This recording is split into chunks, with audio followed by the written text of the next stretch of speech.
शादी ठीक करना चाहते हो, शादी सही रखना चाहते हो, शादी करना चाहते हो, मनचाही शादी करना चाहते हो, शादी के बाद की कोई दिक्कत आ रही है, शादी में कोई दिक्कत आ रही है, किसी भी तरह की, तुम विवाहित हो तब भी, अविवाहित हो तब भी, हम दोनों स्थिति में तुम्हारे साथ काम करते हैं। और एक बात कहूँ, गुप्त रूप से काम करते हैं, किसी को बताते नहीं तुम्हारी बातें।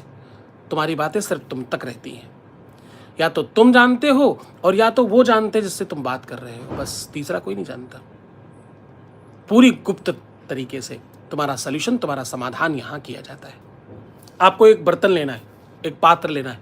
ये बर्तन पीतल का, तांबे का, कसकुट का, स्टील का, लोहे का, कैसा भी हो सकता है, प्लेट अथवा थाली।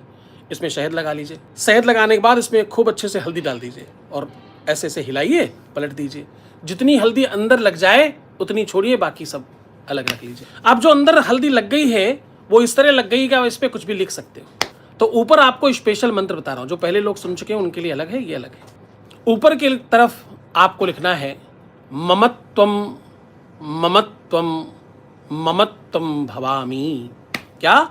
ममत्वम ममत्वम ममत्वम भवामी। नीचे उसका नाम लिखो जिसे तुम अपनी ममता में, अपने मोह में, अपनी माया में, अपनी तरफ आकर्षित करना चाह रहे हो।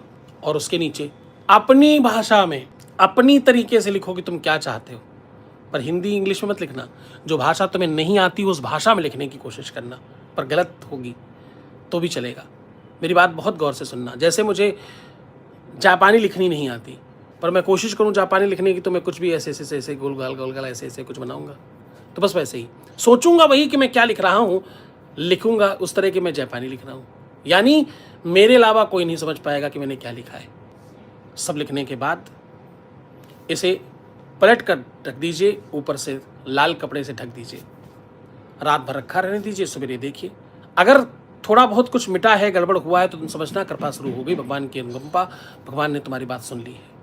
नहीं हुई तो बार बार करिए, जब तक नहीं गड़बड़ हो तब तक करिए, कंटिन्यू करिए। हुआ है तो भी, नहीं हुआ है तो भी, दोनों ही स्थिति में इसके बाद इसमें दूध भरिए और ले जा करके भगवान शंकर के ऊपर चढ़ाइए। प्रयास कीजिए अपनी प्रार्थना में वो बात लेकर आइए, अपनी धारणा में, अपने मानस में, अपनी वाणी में वो गरुता लेकर के आइए, उस ताकत को लेकर के आइए कि भगवान को तुम अपने लगो और वो तुम्हारी बात सुने, तुम्हारी प्रार्थना को स्वीकार